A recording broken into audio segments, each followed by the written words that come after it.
Welcome to Better with Brii Renee, the podcast where we get real, get honest, and get better, one conversation at a time.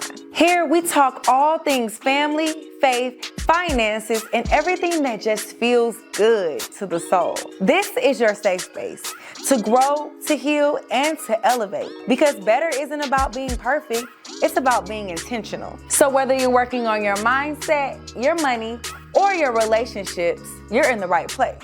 So let's keep it real, keep it light, and most importantly, keep getting better. Because better starts with you, starts with us. It starts with Better with Brii Renee. Welcome back to another episode of Better with Brii Renee, the podcast where we grow better together, one conversation at a time. And welcome back. I'm Brii Renee, straight from the A. And I just love each and every one of y'all. I'll be wanting to call y'all my cousins because that's what my YouTube vlog family is. But since this is on YouTube, I guess you guys can be cousins as well.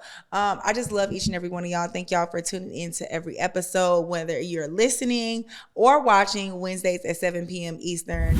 I just love y'all. We are going together, and I'm grateful for each and every one of y'all, every view, every comment. I am commenting back. Y'all see I be in the comments talking back to y'all. So if it's a topic that you want me to discuss, if it's a guest that you would love for me to sit down with, let me know. Let's chat about it in the comments, and let's continue to grow better together. Of course, you know, every episode we have to start off with a better perspective. Now, this one is not necessarily something that was online or trending on social media or anything. It just was like something I was contemplating about, and I was thinking about, we have and I talked about this in another episode about how we have glorified the hustle culture.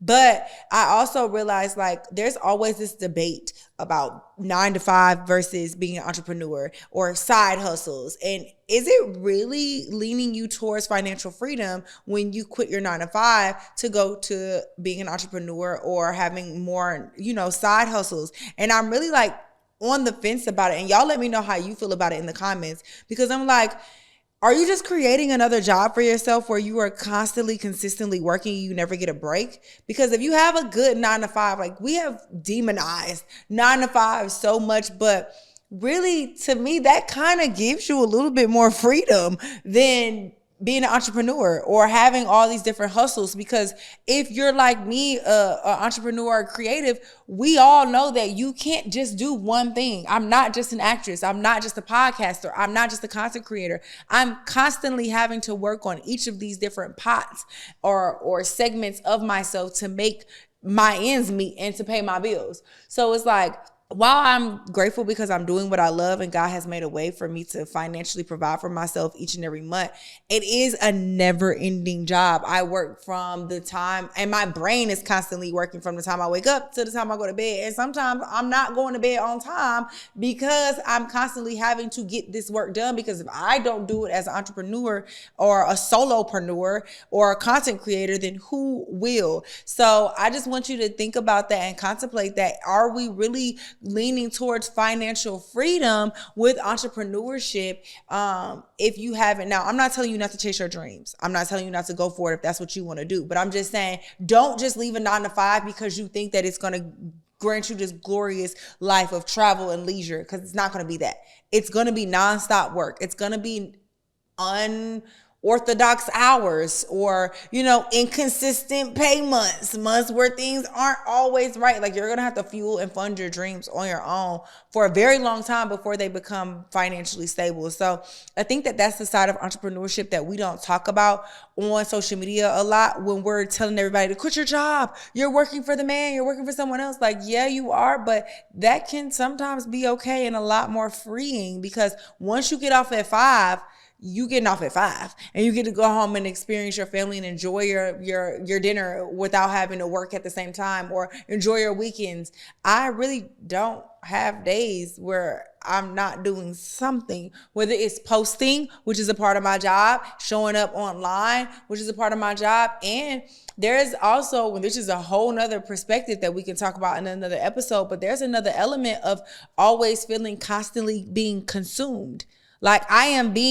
I have to constantly be consumed on a mass level, whether it is via YouTube or Instagram or TikTok. If you are a content creator, you're always, having to be consumed. And just like anything that's being prepared and served, you have to make sure it's damn near perfect. And that can be exhausting because you're a human being at the end of the day. Like, I have to make sure, or then you start to question yourself, why didn't this piece of content hit? Why didn't this do well? How can I perform better? How can I make sure that I'm being consumed more? Why are my numbers? So it's like, listen, if you have a 9 to 5 and you enjoy that job and you are doing something that makes you happy, do not let this internet tell you that you are not living in your purpose or working towards financial freedom, because you actually are. As long as you're managing your bills right, saving accordingly, planning for retirement, etc., you can very much well gain financial freedom while working for someone else. And that's just my perspective. But if you agree or disagree, let me know in the comments.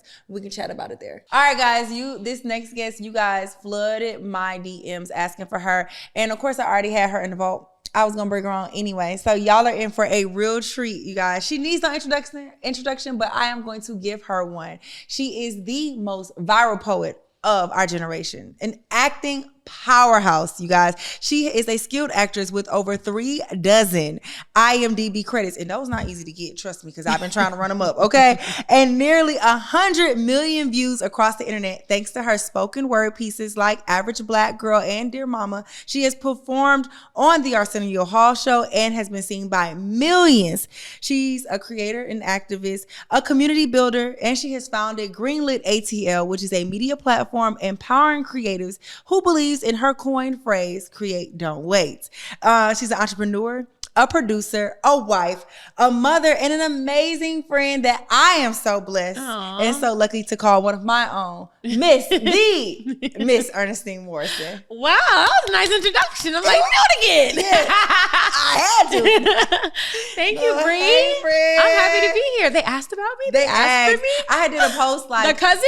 Yeah, after we had our original date and then something happened, we had to reschedule. I think it was my scheduling or whatever. Yeah. But after that, I had posted like, who do you guys want to see on the pod? And so many people said you. Oh, so they wanted. Come on, cousins asking about me. Yeah, I'm here. I am here. They wanted to know. They wanted to hear from you, the Ernestine Morrison. Oh, I am here. So of course, we have our own things that we're going to talk about. But I feel like there's so many people that need to know more about who you are. As like I said, I was like, dang, I knew you was an acting powerhouse. Like I knew you already had been working and acting since you were like 7 years old. But I'm like, no, my friend got a lot of IMDb credits. Like that's a accomplishment in itself, because so many people say like, I want to be an actress, I want to be creative, and they never, this is a dream, and they go to class and they invest in their vision, but they never really get to do it. And you have actually been blessed with not only being consistently working over the years, but now you are the Shanice. I am Shanice on Beyond the Gates. Shameless plug. The very first all black soap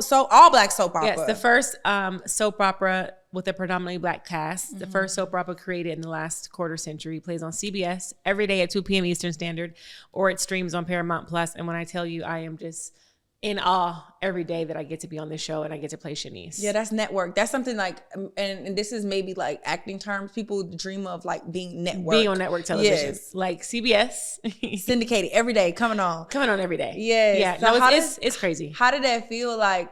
Obviously, I was actually there when she put it on tape. So I knew she was going to get this. But when you got the call, like, take me through that feeling of like, this is what we dream of. Yeah. Well, first, yes. Shout out to Brii Renee, because we always tape each other's auditions. And she taped me for this audition. I believe we probably did one take of this audition and I turned it in. I thought this audition was a one episode audition, a co-star, what we call a co-star. I thought I was just going to play on one episode and I would be done. So I got, I turned it in and we went on about our lives and we probably moved on to the next audition. And I remember my manager, Laura, texted me. It was almost 3 a.m. and she was like, hey, you're getting the gates. And I'm like, why is she texting me at almost 3 a.m. to tell me that I'm getting the gates? And she could have waited. This could have been an email tomorrow. It's one episode. It's another book gig. Yeah. Well, no, I'm just thinking it's just one episode. Not that I'm not grateful for one episode, but after you do so many, you're like, you're just waiting for that big one. So I'm thinking like, this surely could have waited till the morning. But then she calls and she says, this is a big deal. And I'm like, oh, okay. And then the execs from CBS call me. Julie and Sheila call me, who are the executive producers and creators of the show. And they're like, welcome to the CBS family. And I'm like, what do you mean, welcome to the family? I thought I was just doing one episode. And they're like, no, girl, you're in the show. And I just was floored. I got on my knees. I was crying. I was bawling. I called my mom. I called my sister. I called everybody. I called you guys. It's just one of those surreal moments. It's like, wow, it's finally happening. Yeah, I was going to say, did you feel like finally my work is paying off? Did I feel I didn't, even in that moment, it still wasn't the finally moment. In your head, it's like, okay, yeah, finally these big calls. But it was really getting to the table read and going to set. That first time going to the sound stages, this big sound stages, and like, you know, just real production and big cameras. And then we went to the table read, which is when everybody gets together to read the script out loud at a table. It was like 100 people at the table read. I've never been to a table read like that. Yeah. They were recording the table read, so there was cameras and microphones and execs. And I was like, oh, this is a big deal. Yeah. I had no clue. Yeah, it hit you in that moment. Yeah. No, that's good. I love that. And of course, like a lot of the world has been introduced to you. If you've been following you and a fan of yours for a while, they were introduced to you through your poetry. Yeah. Yeah. And so your piece, Average Black Girl, it spoke deeply to so many and it went viral. Yeah. What did you discover about like your vulnerability, your voice, and reach after that moment? Because that really changed your trajectory. Yeah, Average Black Girl changed the trajectory of my career as a speaker, as a poet, as an artist. To be honest, that's also an interesting story. And this is why I tell people all the time, timing is everything. Mm-hmm. Timing is a single key ingredient to how God gets you to where you're going to go. It's not going to happen when you want it to happen. It's going to happen when and how he wants it to happen. I shot Average Black Girl. First of all, I wrote Average Black Girl on a plane. Mm-hmm. I was doing some work for one of my clients at the time. I had to fly to New York, from New York to Vegas. And on that trip, I wrote Average Black Girl. I was super inspired by a lady wanting me to give up my seat for her without even asking me. She was just in my seat. So I was inspired by the altercation that happened on the plane, and I wrote Average Black Girl. Oh, I know Ernestine wouldn't go off for that. And give up my seat. It's the audacity. It's not even that I wouldn't give up a seat. It's just that the fact that you sat there and like, I was just supposed to oblige without us having a conversation about it first. Yeah. That's neither here nor there. I write the poem on the client who I was seeing stayed at the Intercontinental. So I took some of the Intercontinental blank pages and I literally wrote Average Black Girl on the plane from New York to Las Vegas and performed it that same night. Good friend of mine, David Banner, shout out to David Banner, I'll always be grateful. He did the Arsenio Hall show and they asked him, do you have any other poets you can recommend? He recommended me. He called me, I recommended you for the Arsenio Hall show. See if you can get a tape. And send in your tape. Call my girl Tequila Whitfield. She comes over my house with her camera. We shoot it in my little apartment in my kitchen, and I turn it in. I got chose to go. We flew to LA. I did the poem for the audience because the producers came, and my mom was right with me backstage. The producers came backstage and said, our first guest spoke too long, so we can't have you on the show today. No. But Arsenio still wants you to come out and do the poem for the audience. So I was bummed. I'm like, I don't want to come out and do the poem for the audience. Like, I flew all the way from Atlanta. I want to be on the show. So I did it anyway. I did the poem for the audience and Arsenio looked at me and said, no, I have to have that on my show. So my mom and I left the lot. And within 5 minutes, someone from production was calling me back and said, hey, Arsenio said he wants to have that poem on the show. We're going to film it today and air it part of tomorrow's episode. So I'm like, oh my God, this is it. Yeah. I'm going to go viral. Everyone's going to see it. I'm going to be booked, busy and blessed, speaking here and there. This is it. The show played and nothing happened. I put it on my YouTube. It probably sat at a couple hundred views for months. And whoever watched the Arsenio Hall show at the time, they watched it and they saw it. And it was it. I went back to my life and back to being an artist, trying to audition and get gigs. And a year later, a whole 365 days, a website, I believe they were called like Upworthy or Up something, they posted it. Million views, 2 million views. Within 24 hours, I'm just watching it go up. People are hitting my phone. It's blowing up. It's everywhere. It's all over Facebook. Now my Facebook went up to 16 million views on my Facebook. Like, wow. It's at like 40 million views within the span of a week. Women from all over the world, I kid you not, from Africa, from different parts of the country. I didn't commit suicide because of this poem. You made me like my skin color because of this poem. You made me proud to be a Black woman because of this poem. And in that moment, 365 days later, God showed me this was never about you and your gift. This is about how I'm going to use your gift and use you as a vessel to speak life to others. And when I saw the emails of women and young girls telling me, I had suicidal thoughts, but this poem saved my life. That's when I understood the magnitude of my gift, that this is not about me and getting booked and getting gigs and getting speaking engagements. This is about how God has single-handedly put this in you to use you as a vessel to speak life. And when I think about life and death is in the power of the tongue, I knew at a very young age that God gave me the gift of being an orator. And I have to be very careful with my words, because my words have the ability to make you feel this little, or they have the ability to make you feel this big. And I know that now at 38 years old, that this is my gift and it is a weapon. And I'm supposed to use that weapon to speak life. And I have to be very intentional about what I say, because God put something very heavy on my words. Yeah. Yeah. Did the response and the views and, did that actually encourage you to be more transparent and open in your work, or was it scary? Because sometimes you could be like, woo, I was pouring my heart out. I didn't know that many people. No, I was always vulnerable in my work. Okay. I was always raw. I was known to be raw. I was known to be vulnerable. It was never given the platform to be in a grand level to where I actually saw the real impact. Like when I was in Las Vegas in college, I was doing Black Student Union and open mic nights and performing on the strip and stuff like that. So like I already knew I had this gift. I already was not afraid to be vulnerable and raw. But when God showed me what my vulnerability does, that's when I was like, oh, this is a little bit more serious than me just doing poetry and spitting poems and being an artist. This is like, I'm being used as a vessel for something far greater than me. Absolutely. Yeah. And I think what it did though was change the type of poetry and the type of words that I was putting out there. Yeah. And I feel like you've been continuously being used as a vessel all the way, like fast forward to now with Greenlit. Yeah. I feel like your platform and just your connections and building this community, you're not only used as a vessel to connect people. Yes. I feel like that's one of your greatest gifts as well, but also inspiring people to create. Don't wait. You know what I mean? That's like one of the things that you've always, like since I met you, that's been your motto. Don't wait. Yeah. But you truly live that. Like you go out, like I remember even with Scheme Queens, you're like, no friend, this needs to be a movie. You're creative. Like, come on, let's do it. Yeah. So I feel like you know, some people say things, but they're not really living it. You really live that. Thank you. But how does Greenlit ATL embody that ethic? And what is like the vital shift from seeking validation to building your own lane? Why do you feel like, or what inspired you to really live that and push other people to live that? Yeah, all these questions are always so loaded. I try to like just answer it directly, but there's just always such a underbelly to each thing. It's like when I moved to Atlanta, I moved here with a very clear mission. I want to be an actress. I was in Las Vegas in an acting class. And I was told that, hey, Georgia's where it's at. Come to Georgia before everybody else does. This is about to be the film capital. So I picked up my bootstraps, got my luggage, and I came to Georgia within 2 months of hearing that. And when I got here on a Tuesday, my very next day, Wednesday, I was in Terry J. Vaughn's acting class. And I'm like, this is it.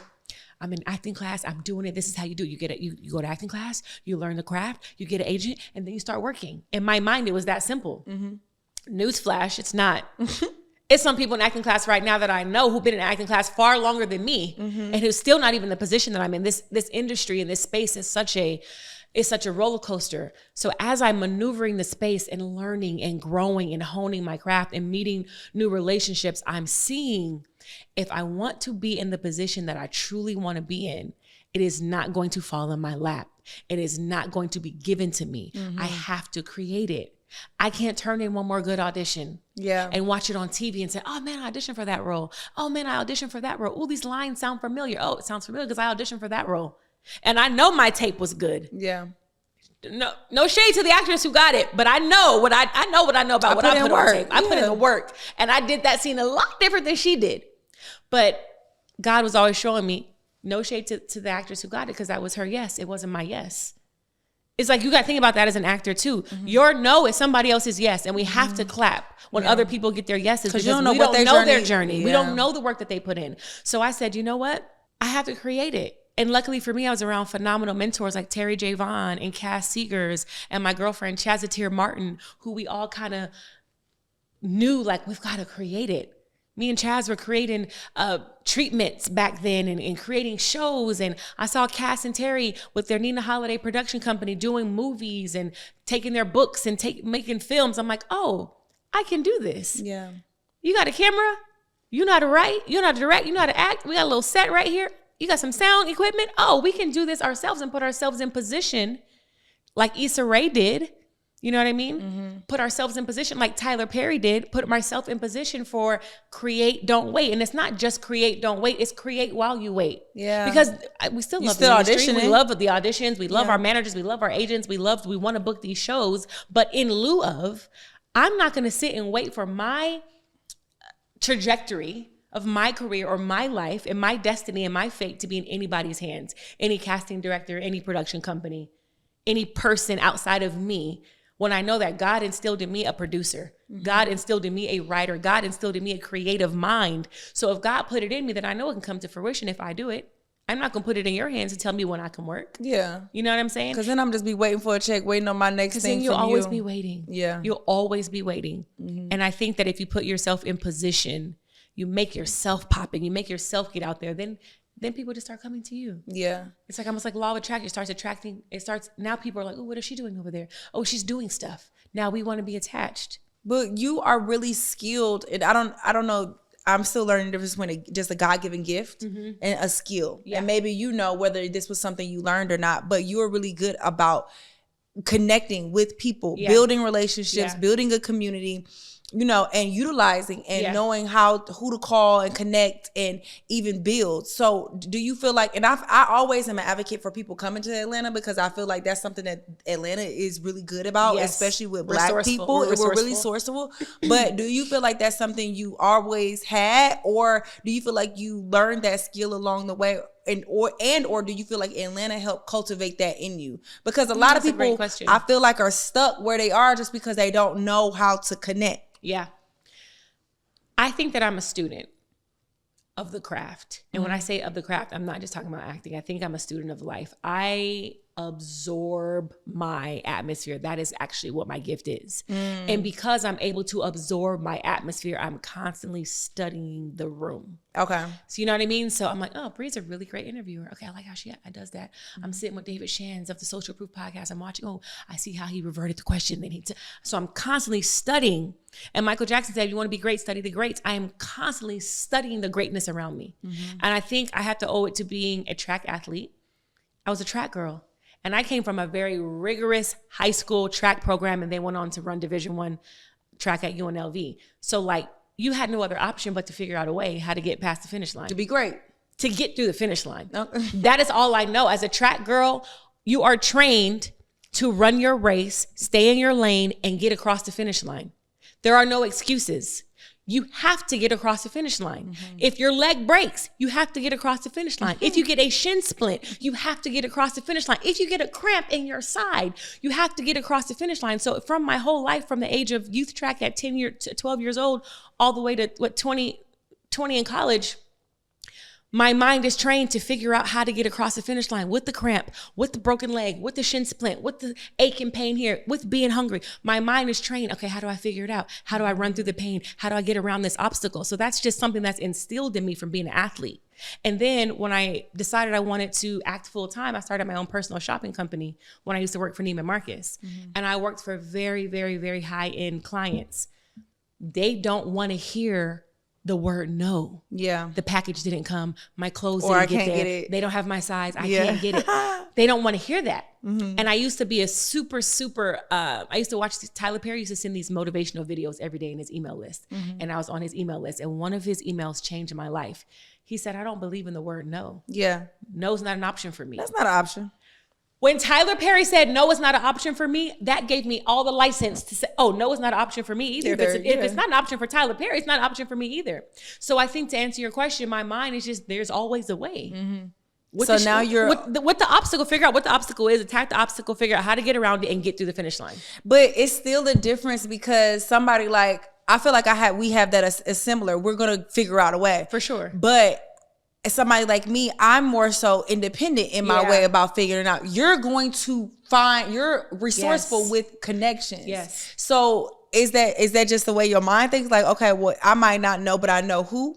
Like, I might not know how, but I know who. It's like the Bible says 2 heads are better than one. Yeah. It's iron sharpens iron. If I know that you are strong in a thing that I'm not strong at, the smart person says, let me connect with that person. Let me allow that person to fill a void that I have and let me fill a void that they have. Yeah. It's about being resourceful to someone and allowing yourself to be a vessel for their need in exchange for them to be a vessel for your need. So again, track is an individual sport, but it's still a team. So I'm a team player. I know that if I run the 4x4, I need my other 3 teammates to win this race. It's not just about me. So how can I make sure I'm leaning on leg 1 and leg 2 and leg 3 before it gets to me in leg 4? Mm-hmm. You know what I'm saying? I think that's just the teammanship in me.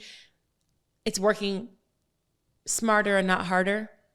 And I know that you get further together. Yeah. So that's why my relationship capital is huge. It is. I believe relationship capital is worth more than money. Mm-hmm. I believe in building relationships, nurturing them, fostering them, sowing into them, because you never know when that relationship, you're going to need each other. Yeah. You don't get there alone. You don't get anywhere alone. Even in track, I didn't get there alone. Yeah, you're really good at that. That's something that I'm learning from you, actually. Like, and before we get more into relationships, something you said about Tyler Perry, like he said, no, it's not an option. Yeah. It's not an option, right? Yeah. And we're gonna find a way. But we also know in this industry, as actors and entertainers, or even as speakers, sometimes you're gonna get a no. Rejection is sometimes, but most of the time. Most of the time you're gonna get a no. Yes. You know, rejection is just a part of this industry. Yes. Tell me about a time that you took a no or rejection and use it as a pivot or a breakthrough. I mean, I get told no every day. I can't really recall if there's just one particular no where I was like, ooh, I'm gonna show them. Mm-hmm. I'm in the business of rejection. I think life in general, outside of the business, I think life is full of rejection. Yeah. Friends are going to reject you. Mm-hmm. Boyfriends, spouses are going to reject you. The atmosphere is going to reject you. Mm-hmm. But I think that if you're grounded in you and you're grounded in God and you're grounded in who God called you to be, you find the way. No is part of it. Mm-hmm. When Tyler Perry sent that motivational speech where no was never an answer, it changed my life. Mm-hmm. I just don't believe in the word no. So yes, do I get no's? Do I get rejections? Do I get my feelings hurt? Does it hurt? Absolutely. But it doesn't outweigh the willpower in me. Yeah. The willpower, I have a burning desire to win at life. Don't know where it came from. It's just there. And I'm grateful to God that it is. You know that I have an acronym called CROWN. Mm-hmm. Confidence, resilience, optimism, willpower, non-negotiables. I live by it. It's not a saying. It's not just a moniker. It's not a hashtag. I live by that. Mm-hmm. I live by the CROWN. Yeah. There's a willpower in me that you cannot stop. If this door is closed, I will create it over here. When I didn't get the roles I wanted to play, I said, I told my husband, I want to play a badass attorney. Like, I want to be an attorney. And what's that show called? Gosh. Oh, there's a judge show.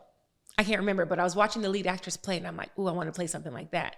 So I created Petty Claims Court. Mm-hmm. And I said, but I need to make it comical so I can put it on social media and it can garner attention. So I created my own show, Petty Claims Court, where I was a prosecuting attorney who took people to court for petty claims. And a lot of people done knocked that too. Oh, talk about it. A lot of people done knocked that. Hello. Yeah. Networks, but it's all good. It's room for everybody. Yeah. It is room for us all. Yeah. And they all were good. Yeah. But it didn't stop me from doing mine. Yeah. It didn't stop mine from being great. Well, you definitely have it. You know how some people just got it? Yeah. Like, you have it. Oh, thank you. I have it. Like, you know who. I have it. Yeah, for sure. We got it. We got it. Whatever it is. Yeah, we got it. Do you think that it is something you are born with, or can it be groomed or taught? Let me tell you something. If you would have asked me this question a year ago, I'd have been like, no, everybody's not born with it. I'm it. You're it. Not even a year ago, maybe 3 years ago. I'm it. No, she just got it. It's the it factor. Everybody has it. Everybody has it. When the Bible says you are fearfully and wonderfully made, he wasn't just talking about me. Yeah. You thought you were the only one who was special and fearfully like and wonderfully made. Like he only picked a few of us to have it. Yeah, that's good. Now, the difference between the people who walk in it and the people who don't know they have it yet is the belief and the faith, is the certainty. And I believe I walk in the certainty. When you look up in CROWN, the C in CROWN is confidence. One of the definitions of confidence that I like is to be certain of what you know to be true.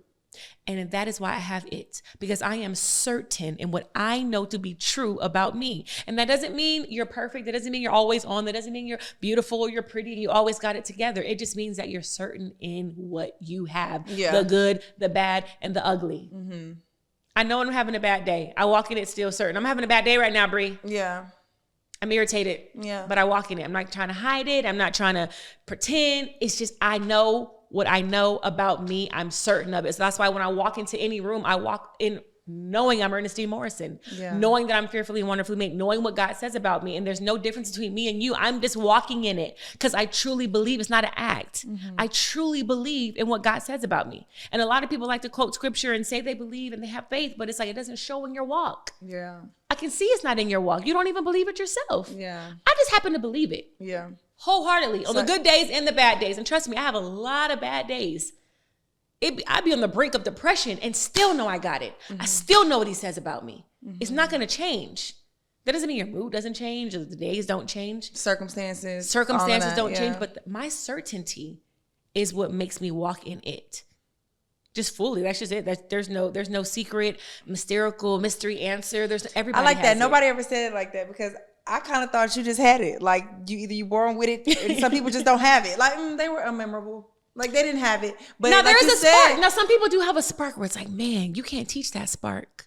Some people, but I think it still go down to, like you said, being certain and confident in it. Like you said, once you break it down to it, all kind of do go back to the Bible. Everybody do got it. Yeah, and I was just walking in it as I was reading the scriptures one day when fearfully, wonderfully made and what God says about you.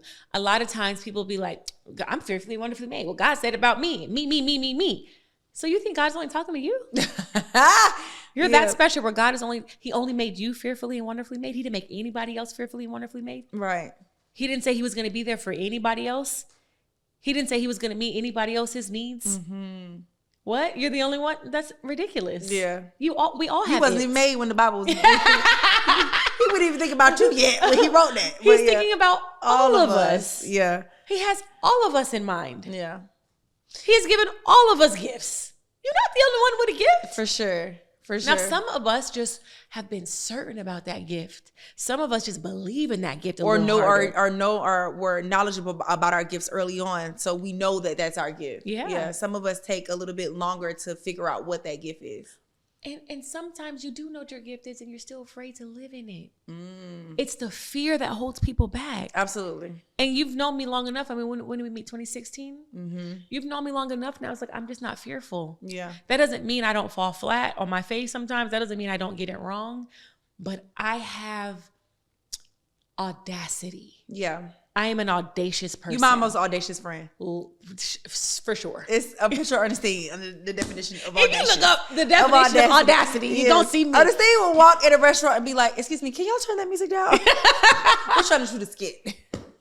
Just for 3 minutes. Yeah, because why not? I got that from my mom. And now that my mom has transitioned, I see so much I got from her. I'm like, my mom, that's AJ was audacious. That's AJ. Yeah. I remember back in high school, I used to be like, ooh, you gonna say that to him, Mom? But now it's like, why not? Mm-hmm. Why not? My mom was gonna say the things in the room that most people were thinking but were afraid to say, but somebody needs to say. And guess what? She was gonna be the one to do it. Mm-hmm. And guess what? Now I'm carrying the torch. Yeah, I'm carrying the torch. It needed to be said. Now I can say it with grace. I can say it with couth. Yeah. But it still needs to be said. It's gonna be said. It's gonna be said. It's gonna be said. Because someone needs to hear the truth and someone needs to tell it. I love it. Well, shout out to you, Miss AJ. Shout out to Mama AJ. Now, speaking of 2016, y'all, this has been my friend for almost a decade now. Are we about to reach our decade? We're about to reach our decade. We have to do a dinner or something. Yeah, fall of 2016, I believe we met in acting class. Yeah. And I made you be my friend. You did. I was about to say that. You made me. This is one of the few people that I feel like sought a friendship with me. Most of my friendship just kind of like gradually happened over time, just from proximity or just being around people or whatever, or work. But Ernestine was intentional about me being her friend. And then to the point that I was like, let me be this girlfriend. Like, I feel like I'm being mean, and I'm not even a mean person because I'm not befriending her back as much. Looking for the perfect space to bring your vision to life? Welcome to Visionaire Production Studios, where creativity meets capability. With over 10 dynamic sets Including a fully equipped kitchen set, we're built for creators, brands, and dreamers who don't just want content, they want cinema. Whether you're shooting a podcast, cooking show, campaign, or content series, we've got the space and the team to help you make magic and bring any vision to life. If you can see it, we can help you shoot it. Let's turn your vision into production at Visionary Production Studios. But friendship is obviously like really, really important to you. Like this is one of my friends who values friendship more than anybody else I know. Like you truly value friendship. When do you feel like you realize, or when did that come about of you really valuing friendship? When did friendship become so important to you? You know, I can't say that I've ever really asked myself that question. I just know I've always loved friendship. Okay. I can remember back in elementary school, there was a girl named Melissa Fredrickson. I thought she was just so cool. She's a blonde hair, blue-eyed girl. She had the coolest little backpack and Lisa Frank, school supplies. You was that girl, you had Lisa Frank. Oh, you were that, baby. If you were that girl, if you had Lisa Frank back in the day. Yes, and a backpack. She was lit. She was lit. And I just wanted to be her friend. I just thought she was so cool.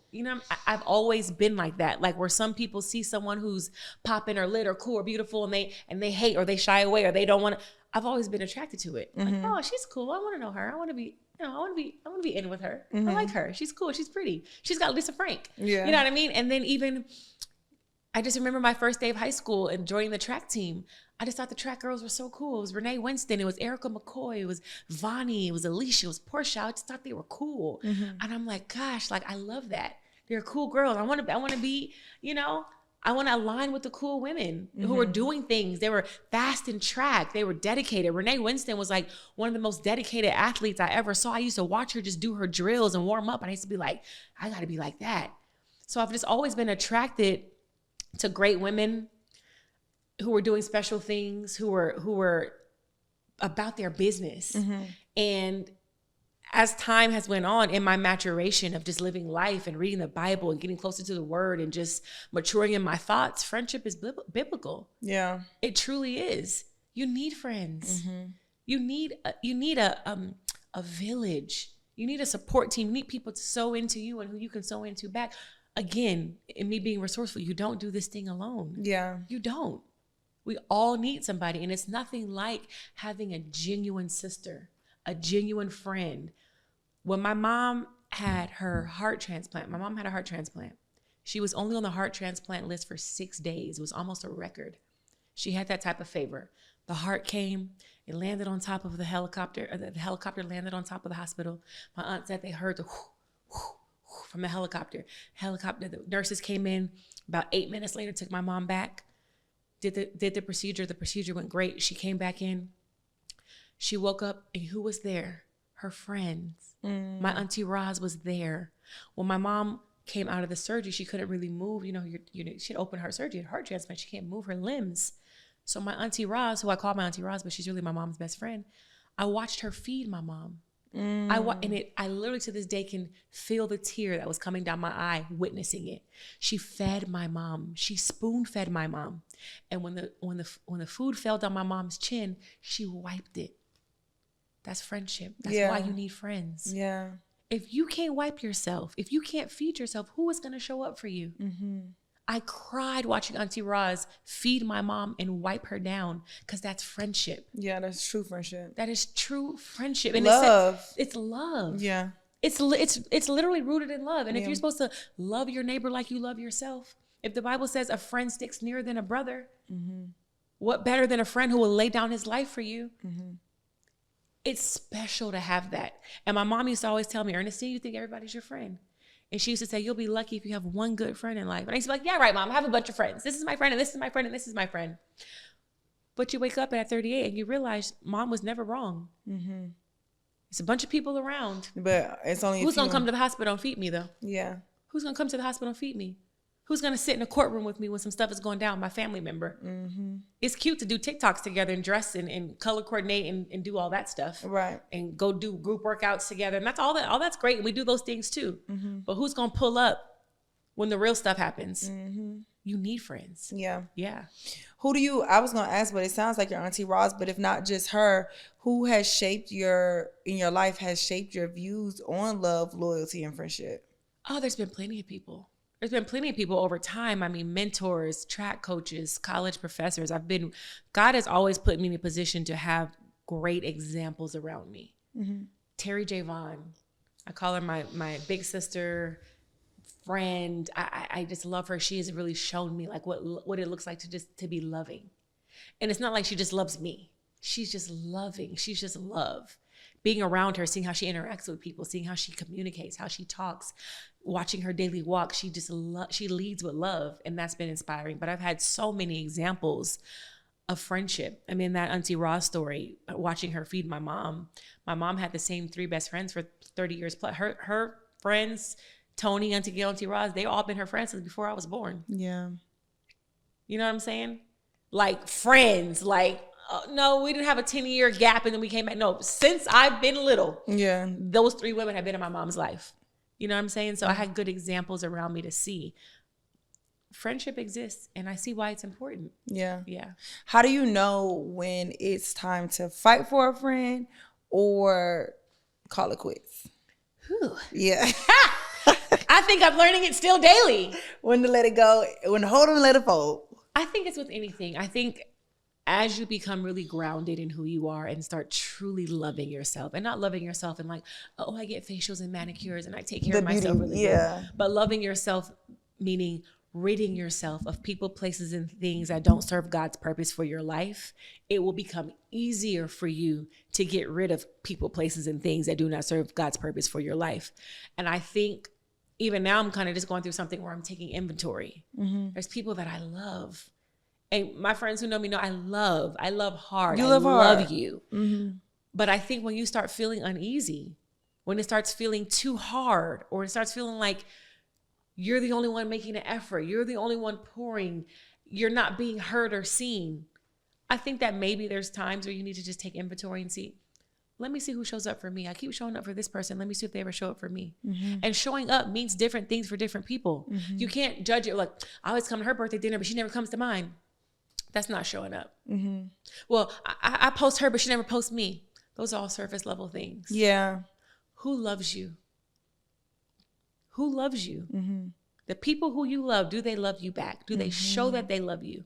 Do they show up when it's important? Do they show up when life is happening? Do they speak life into you?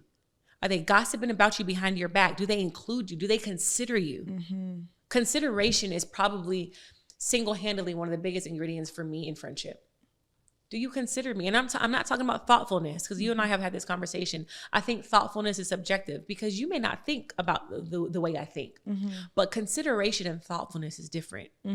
Did you consider me? Did you take me into account at all? Like was I even a thought? Was I even a thought? Like you're a thought for me. I considered you in this. Yeah. Well, I know Brii doesn't get out the gym till about 12. So if I'm going to do a girl's lunch, or if I'm going to plan something, let me do it after 12 because I know Brii's at the gym. It's small things. It's nuances. It's knowing your friends. Or like how I consider you now. Just want to give myself a look. Yes, for sure. And like my other friends, if I have like my friend Polka, like I know she's super busy and I'll have a thought of her and I'll be like, let me check in with her. I'll send her a text. Yeah. But when I have that thought about Ernestine, I pick up the phone and call. You too. Because I know my friend Ernestine likes to hear my voice. Phone calls. Yeah, you like a phone call. So Yes. like I get what you're saying. That might not be the most thoughtful thing, but it's me considering you in the way you want to be considered. It's you consider me the way I want to be considered. And it goes down to love languages. When my husband and I got married, before we got married, our coach, Bo, he had us read His Needs, Her Needs. And it was a book basically about how to love your partner in their love language the way they want to be loved. And I'm not talking about just the 5 love languages. I'm just talking about studying your partner, knowing your person, knowing how they want to receive love, and being able to consider them in that way. Right. Now, you will fall short. We're human. I will fall short. I may not always love you in your way, but if I'm taking you in and I'm studying you because I love you, I do consider you. I know, well, Brii's not going to want to eat that. She doesn't eat shrimp. Yeah. She don't eat salmon, so let's choose a different restaurant.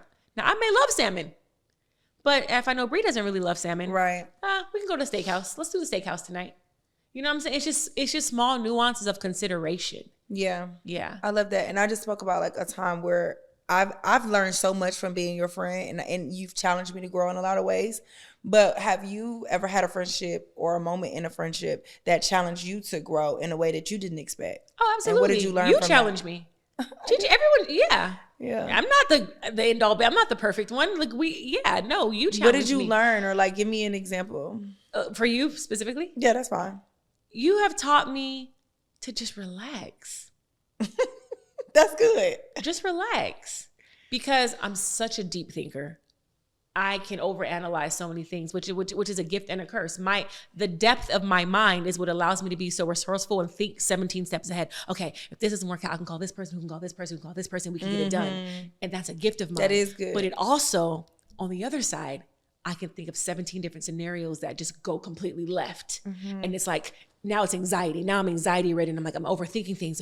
Oh, she didn't hug me with two hands. Why didn't she hug me with two hands? Does she not like me today? Is something wrong? Did I say something? Did I do something? I'd be like, no, Ernestine, my hand, I just was carrying my purse. I just left the gym and it was arm day. Yeah. I didn't feel like or I'm a little sweaty. I'm a little sweaty. I'm a little musty today. I needed you back. Yeah. So you have taught me to relax and sometimes go with the flow. Because I'm a producer, I have a producer mind sometimes. I always want things to be, okay, we have to do this, and then this time, and then this time, and then we're going to be here.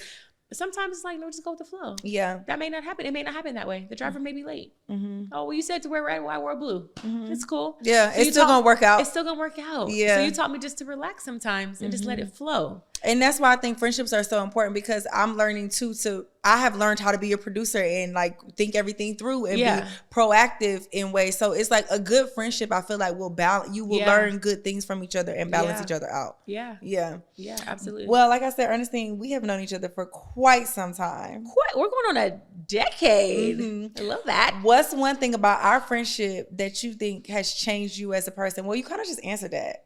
They just answer that. Something that changed you as a person. Yeah, for sure. You definitely have helped me to calm down sometimes. Like sometimes it's not that deep, but sometimes it is. Sometimes it is. And you have told me and I be knowing, because you know I be knowing. Yeah. Sometimes I have thought it went that deep, and then it come back. And I have even challenged her. I have challenged Brii, like, Brii, it was that deep. You didn't catch that little slick little shade, that little slick little tone, that little slick little, you saw what.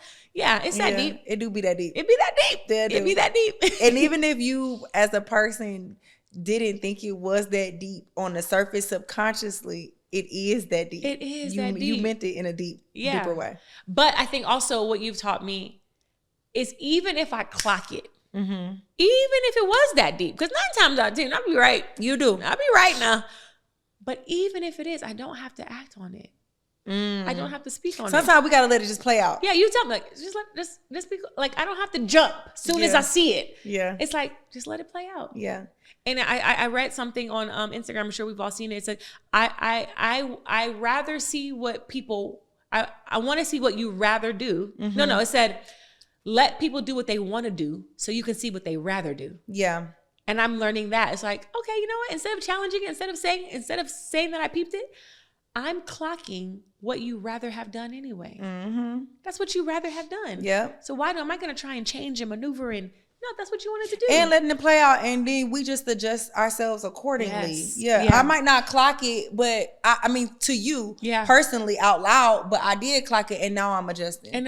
Yeah. And even the adjustment, because I don't want it to be like, well, now I'm going to treat them. It's not even that. No. It's just allowing people to be. Yeah. And I think you're really good at that. You accept people where they're at. Whereas before I try to challenge everything, or, let me elevate you, or let me help you evolve. And it's like, well, I'm not your maker. That's not my job. Now I'm gonna love you where you at right there. Love you where you're at, and I know I can't pour. I know how much of myself to invest in to that, because I know where your capacity and level is. And now I know where to dial back my access. Doesn't mean I'm gonna change me, because I'm gonna stay me. I'm gonna stay loving. I'm gonna stay pouring into you. I'm gonna stay motivated. I'm gonna stay all those things. But I know how to dial back the level now. Yeah. Depending on what you show me. Yeah. Yeah. That's really good. Dang, you kind of answering all my questions without even getting there. Because I was going to say, like, what's a truth about, friendship that has shaped how you show up in your friendships? Like, what's a truth you've learned about yourself that shaped how you show up in friendships? But that's kind of like what you just said. Yeah, it's kind of what I said, but I think I'll expound on it a little more. I think what I have learned over the decades I've always been a friend group type of girl. I had a friend group in high school, I had a friend group in college, I have a friend group now. I had a friend group when I first moved to Atlanta, and for the most part, I'm friends with all of my friends still. A couple fell off here or there. Yeah. But for the most part, I'm the person who calls my friend from 7th grade still. I think how I'll expand on that is what I have learned is to not let people's actions or my expectations of people's actions change me. And that's kind of what I kind of briefly touched on it is I'm still going to be a good friend. I'm still going to be a good person. I'm still going to be bubbly. I'm still going to be cheery. I'm still going to be extra. I'm still going to be loud. I'm still going to be colorful. I'm not going to allow what I thought my expectation of you was to change how I react. Yeah. And I think that's the magic now that I'm learning and finally walking in. Like, it's people I know don't like me. I'm going to still walk up to you. Peace, queen. Yeah. How are you? Doing good? Good to see you. And I'm going to keep it moving. I'm not going to change. Oh, gosh, she doesn't like me. So, or we had a thing. So now I'm not going to say nothing. Or I'm going to change. I'm going to look over here and act like I don't see her in the room. Or, no, peace, queen. Like the dress. Yeah. I'm not changing who I am because you're weird. Yeah. I'm going to let you be weird. I'm going to let you be weird. I'm still going to be me. Yeah, I'm not going to stoop to your weirdness. I'm going to let you be weird in peace. And it's not going to change my smile. It's not going to change who I am. Yeah. Peace, queen. I'm going to say it louder this time. Right. I'm not changing, but before I would change and mold who I am in the room or should I not say nothing? Should I say something? No, I'm not doing that no more. Yeah. I am who I am. Because who are you you don't deserve the obligation to change me. You don't deserve that. Yes. Yeah, no. And you don't have the license. You don't have the authority to change how I maneuver in me. No, yeah. The only thing that we can do is control us in our being, and this is my bubble right here. I can only control this. And you don't have the license to control what I do. No. You don't have the license or authority to control my mood, my emotions, how I respond, how I react. You don't. And if you do, that means I'm giving it to you. And I'm not giving it to you. Especially changing not only who I am to you, but why would I punish other people in friendships or future relationships, future connections for what you did to me, whatever ago. Yeah, no. But it's just all about giving people power. I'm not giving you the power, the license or authority over me. You run what you can run over there, but you're not running nothing over here. I'm walking into the room fully showing up as me, and I'm not letting you dictate that. What's a friendship that you've lost that still haunts you or taught you a lesson to carry with you today? Are we being real? Yeah. Yeah. I'll say this. I'm laughing at Ben over there in the corner. Yeah. We were in a friend group. And it wasn't a friend group that we asked to be in. It was a friend group that kind of was orchestrated and constructed by another mutual friend who kind of put us all together. And it worked because some of us already knew each other and we already had a relationship, and then it kind of worked because it gelled and we all were loving life and doing life together. But before it was a group, there was individual friendship with that person for almost 10 years where I thought this person was my friend. I loved her. I poured, I invested, I sowed. And in 10 years, the person in the blink of an eye in one conversation showed me that it was never like that for her. Oh. And how it changed me was, I think that's also how I got to this conclusion of, hey, I'm not letting anybody change who I am, because that relationship and that friend group, it caused so many other nasty lines of communications, misunderstandings, hurt feelings, that it kind of changed the way I was moving, changed the way I was maneuvering and operating. And should I do this? Should I not do that? I think that relationship single-handedly was like, you know what? Hey, I didn't get it right the first time. I allowed someone to make me move weird and maneuver weird, and I'm not doing it again. I won't ever do it again. Yeah. So it was a blessing. It was a blessing because it single-handedly taught me, hey, you don't allow anyone to dictate how you move. The only person who dictates how I move is the Lord. Yeah. You're not dictating how I move and who I talk to and what spaces I maneuver and what I can say and can't say. You're not doing that. Yeah. And no one is. That's important. And that's important. I'm fully showing up as me. If you want to be weird, I'm going to let you be weird in peace. God bless you. I love you. The love I had for you doesn't change. I love you and I still do.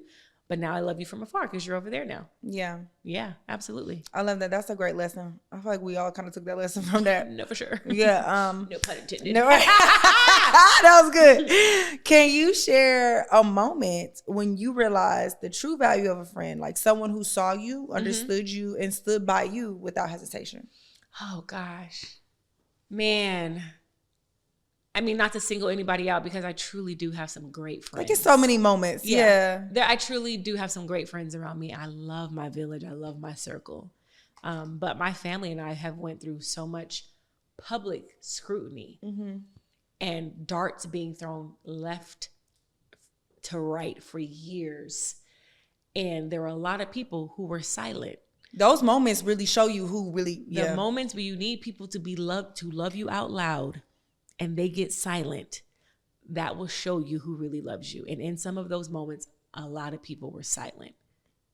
And there was a handful of people who loved me out loud in those moments, in the darkest hour, in the quiet, in the quiet of it all. When I was balled up in a corner, I felt like I couldn't get out of bed. When I felt like God forsaken me, I felt like God forgot about me and us. There were a few people who stood there and who always show up. And I have to shout out my dear friend, Sister Naima, she's a writer. And she's quiet. She don't got to be seen. She don't got to be all in the pictures. She don't got to be all in the TikToks and the dance challenges with me and be at every gym workout out with me. She's my friend though. My girlfriend Bressie, friend. You know what I mean? There's just so many people who showed me that they were riding with me publicly. Things that they were doing behind my back that I didn't even know. When my mom was in the hospital, Bressie sent my mom a blanket. I didn't even know. Sister Naima made my mom some soup and brought it to her. You know what I'm saying? Like I have some people who really showed me like sometimes friendship is quiet. It doesn't have to be loud. It's solid. It's solid as a rock. It's a foundation that's quiet and it's there when things get ugly. Yeah. It's there when things get dark. And there are a bunch of people, but I specifically wanted to name them too because they really showed me like, oh wow, this is my friend. Yeah. Yeah. And they're going to show up for you even when it's inconvenient or it doesn't, like you said, it's not all glitz and glam. Yeah. And even when I don't ask for it. There's things I know if I call you, you go show up. But then there's people who just show up when you need them without even asking. And I'm like, oh, I didn't even know you were coming, or I didn't know you were sending this, or I didn't know, wow, it's quiet. Yeah.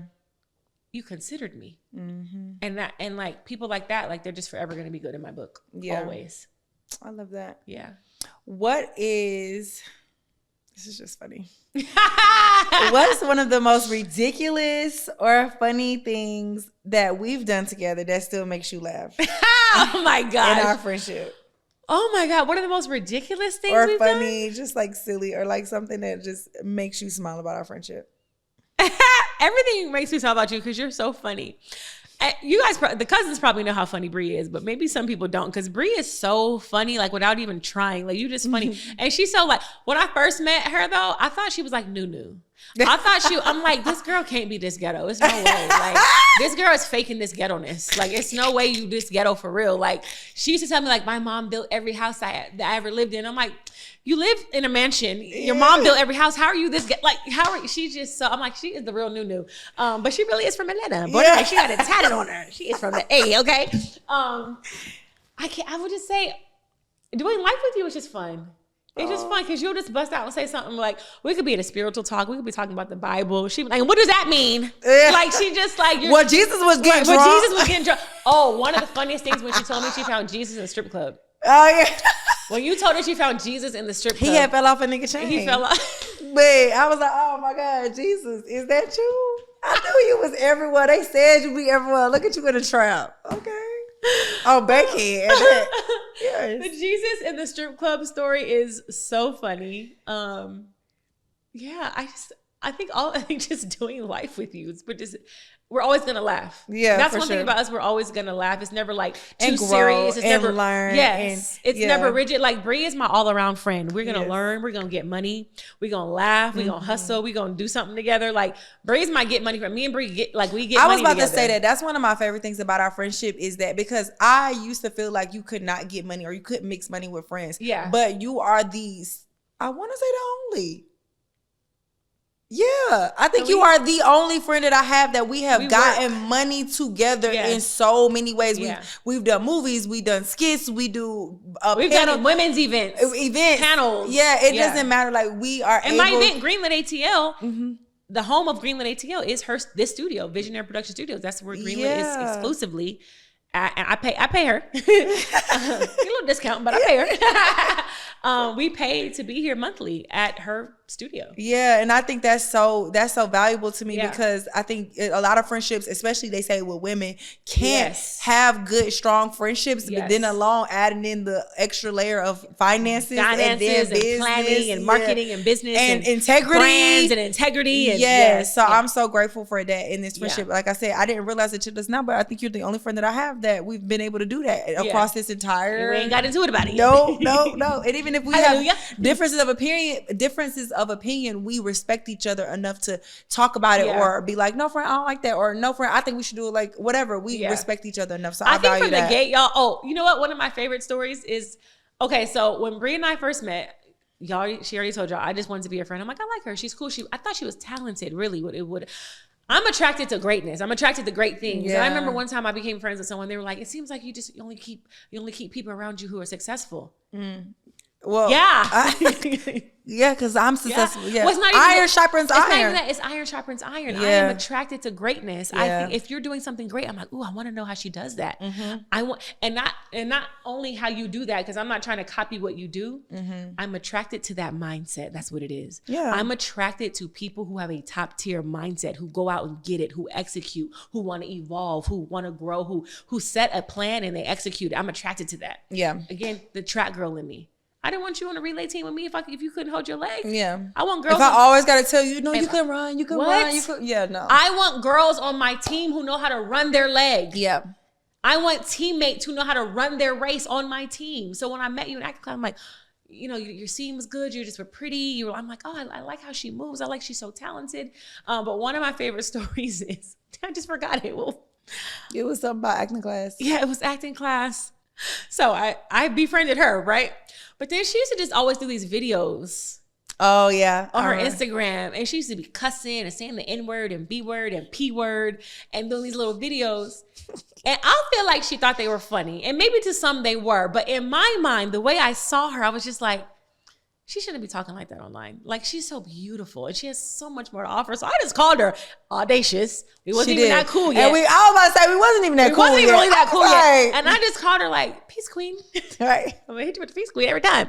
Peace queen, I don't think you should be doing content like that. Like, I think you're much better than that. All that cussing and talking about D's and P's and all that. I don't think you should be doing content like that. I think you're funny. I think you have a lot of talent. I think you need to switch up your content. And she was kind of just like, she was silent at first. She took it in.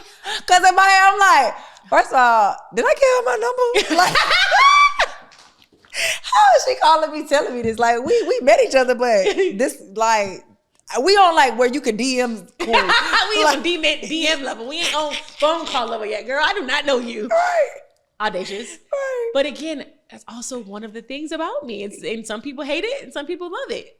Either way, I mean goodbye. And but I did receive it though. She did receive eventually. But I was like, you're so pretty. And you don't need to be talking like that online. On the microphone, all in the car, talking about D's and P's. But I never forgot that. And I didn't maybe adapt it immediately. But I received it and I was like, you know what? She's right. She right. Let me get my motivation on. Right.